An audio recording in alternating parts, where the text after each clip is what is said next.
Hello दोस्तों, हम लोग आज पढ़ने जा रहे हैं क्लास 8 चैप्टर नंबर 15 जंतु में प्रजनन।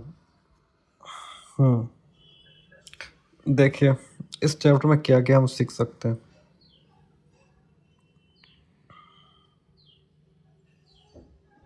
इसमें एक स्टार्ट होता है कि चूचू की आवाज़ सुनकर राधा उस कमरे की ओर दौड़ पड़ी जहां 9 अंडों पर मुर्गी रोजाना बैठती थी। और दादी माँ कहती थी कि इन अंडों से एक दिन चूजे निकलेंगे। राधा ने देखा 5 बजे चूई चूई कर रही है। 5 अंडों के खोल भी टूटे पड़े। 3 अंडों में से चूजे निकलने के प्रयास में।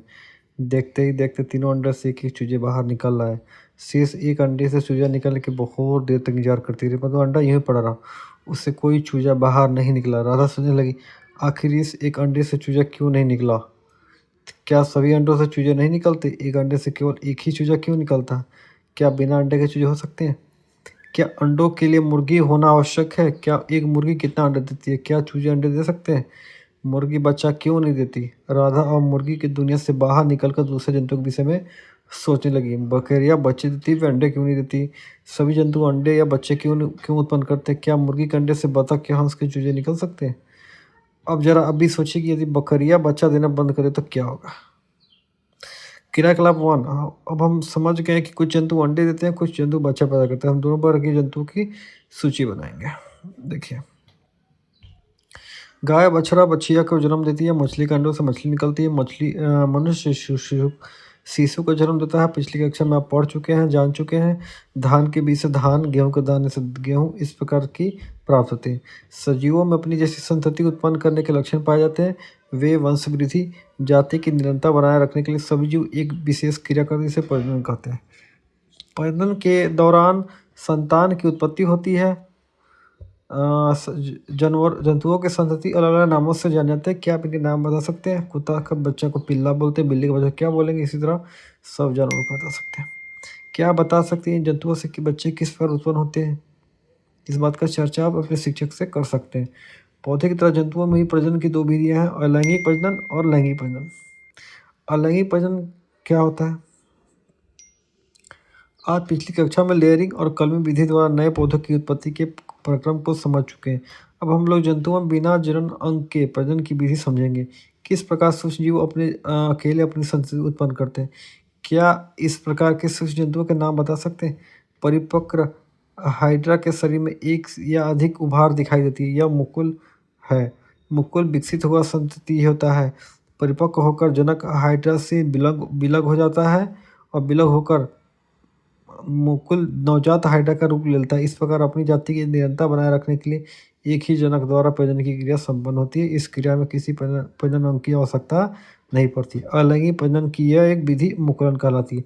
क्या अलैंगिक प्रजनन की और भी विधियां हो सकती है? देखिए, क्रियाकलाप 3 में दिखा रहा है। अमीबा एक कोशिकीय जीव जंतु है। इसकी बनावट के विषय में आप पूर्व कक्षा में जान चुके हैं। कोशिका इसकी कोशिका के भाग में केंद्रक होता है। केंद्रक परिपक्व होकर 2 भागों में बंटने लगता है, जिससे प्रजनन क्रिया आरंभ हो जाती है। अंत में अमीबा का शरीर भी 2 भागों में बढ़ जाता है। प्रत्येक भाग में विभाजित केंद्रक मौजूद होते हैं, जैसे कि 15.2 में दिखाया गया है। एक ही जनक अमीबा 2 संतति उत्पन्न करता है। परिपक्व से 2 भागों में बंटकर अपना अस्तित्व खो देता है। इस प्रकार का अलैंगिक प्रजनन को जिस प्रकार में कोई एक जीव विभाजित होकर 2 संतति उत्पन्न करता है, द्विखंडन कहलाता है। अब आता है लैंगिक प्रजनन। देखिए, इसमें है कि पौधे तरह जंतुओं में भी नर और मादा जननांग होते हैं। लैंगिक प्रजनन में नर और मादा दोनों के जननांग भाग लेते हैं। ठीक है, इस मछलियों के बारे में कि हाँ, मादा प्रजनन तंत्र में क्या दिखा हुआ है? पुरुषों में उदर के नीचे अंडा के आकार का एक जोड़ा विषण होता है।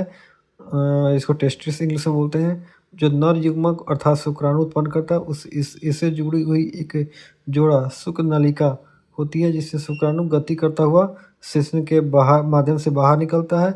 शुक्राणु लाखों की संख्या में निकलते हैं। ये सूक्ष्म और एक उसकी संरचना होती है। सूक्ष्मदर्शी में सिर, मध्यभाग एवं पुंछ स्पष्ट दिखाई पड़ती है, जैसा कि 15.3 में दिखाया गया। देख लीजिए 15.3। स्त्रियों में नाभिक के नीचे शरीर के अंदर मादा प्रजनन अंग स्थित होता है। इन अंगों में एक जोड़ा अंडाशय, एक जोड़ा वंडवाहिनी, एक गर्भाशय होता है। प्रत्येक माह किसी एक अंडाशय से एक अंडाणु अर्थात मादा युग्मक निर्मोचित होकर अंडवाहिनी पहुंचता है। अंडाणु में कोशीय संरचना है। अंडवाहिनी में शुक्राणु आकर अंडाणु से संलयित होता है। संलयन की क्रिया निषेचन कहलाती है। निषेचन के बाद यह संरचना गति करते हुए गर्भाशय में आकर रूपित हो जाता है। निषेचित अंडाणु को युग्मनज कहते हैं। युग्मनज की कोशिकाएं विभाजित होने लगती है जो परिवर्तित होकर भ्रूण में परिवर्तित हो जाता है। इस अवस्था में शिशु का सिर, पैर, नाक आदि के अंग कुछ विकसित हो जाते हैं। जब भ्रूण विकसित होते हैं शरीर के सभी अंगों का निर्माण कर लेता है।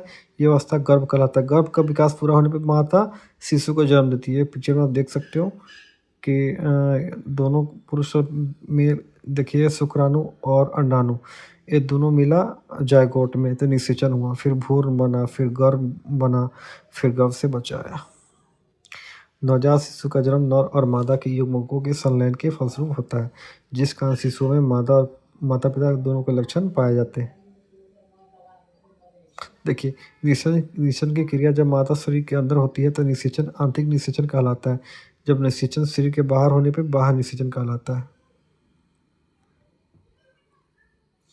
इसके अलावा उन जंतुओं की सूची बनाएं जिसमें आंतरिक और बाहर निषेचन होता है। जलीय जंतुओं जैसे मेढक, मछली आदि में ना बाह्य निषेचन की प्रक्रिया होती है। मादा मेढक जल में एक बार में सैकड़ों अंडे देता है। ये अंडे जलीय सी परतों से बंधे होते हैं।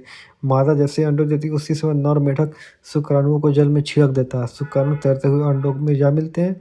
अंडे निषेचित हो जाते हैं। जल में सभी अंडे निषेचित नहीं हो पाते क्योंकि सभी अंडों तक शुक्राणु नहीं पहुँच पाते। अब देखिए, अब राधा अपनी दादी और डॉक्टर साहब की बातचीत सुन रही थी। डॉक्टर साहब कह रहे थे कि जिन स्त्रियों को शिशु नहीं उत्पन्न होता है उन्हें घबराने की जरूरत नहीं है क्योंकि अब कृत्रिम निषेचन संभव है। वो इस संतान उत्पन्न कर सकती। दादी कहती है कैसे? कुछ स्त्रियों की अंडवाहिनी अवरुद्ध होती है जिस कारण शुक्राणु अंडाणु तक नहीं पहुंच पाता है।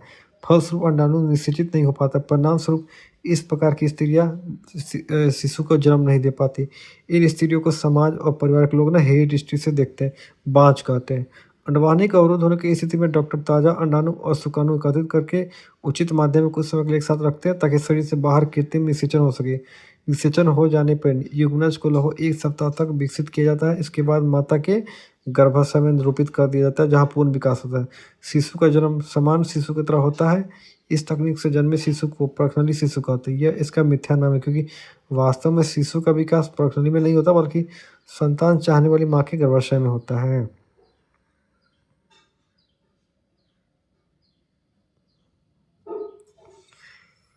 किसी अंडे से मुर्गा और किस अंडे से मुर्गी? कभी आपने सोचा गाय कभी बछड़ा कभी बछिया क्यों जन्म देती है? सालू की दादी भी चिंतित है कि बहू को कोई दूसरी बार कहीं लड़की न हो जाए। यदि ऐसा हुआ तो वंश खत्म हो जाएगा और पता नहीं घर वाले बहू के साथ क्या व्यवहार करेंगे। क्या उसकी दादी की चिंता उचित है?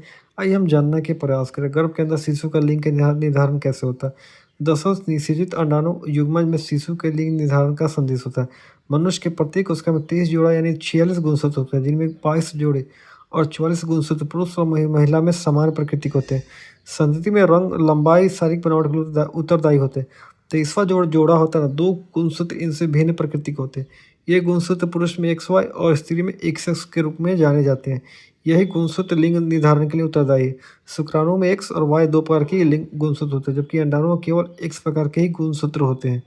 यदि Y गुणसूत्र वाले शुक्राणु एवं अंडाणु के साथ निषेचित होते तो युग्मनज XY प्रकृति की होगी, नवजात शिशु लड़का होगा। यदि X गुणसूत्र वाले शुक्राणु के साथ निषेचित होने पर युग्मनज XX प्रकृति की होगी और लड़की होगी। ठीक है, तो क्या आप अब भी कहेंगे कि संतान के लिंग के लिए स्त्रियां उत्तरदायी है?